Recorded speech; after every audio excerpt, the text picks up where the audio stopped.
Last lesson was about how to think. This one is about what you're actually looking at. Because once you understand this one idea, every tuning file stops looking like noise and starts looking like a map. Lesson 2. Here's the thing, nobody explains simply. A tuning map is just a table. That's it.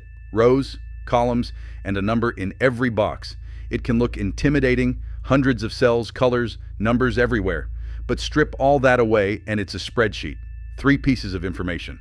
Across the top, down the side, and in the middle. Once you know what those 3 things are, you can read any map you'll ever open.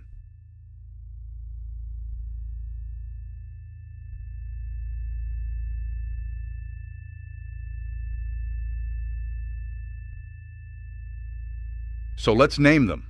Across the top, RPM. How fast the engine is spinning. Left is low revs, right is high revs.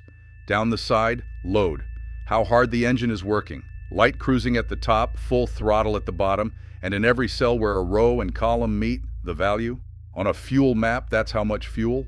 On a timing map, how much ignition advance. That's the whole structure. RPM across, load down, a value in the middle. Speed and load together tell the ECU exactly what the engine is being asked to do, and the cell tells it what to do about it.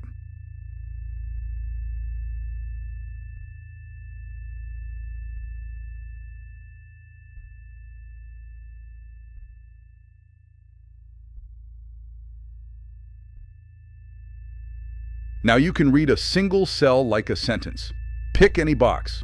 Follow it up to the top, that's your RPM. Follow it across to the side, that's your load. The number sitting there is what the engine does at exactly that combination.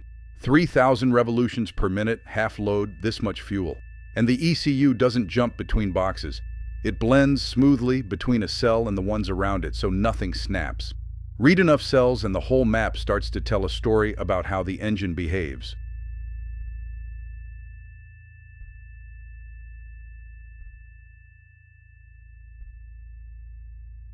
And that's the skill, not memorizing numbers. Understanding that a file is just a set of these tables.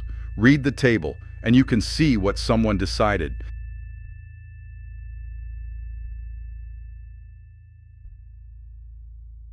That's how you read a map. Next lesson, we look at what a good value and a bad value actually look like. Stop trusting. Start reading.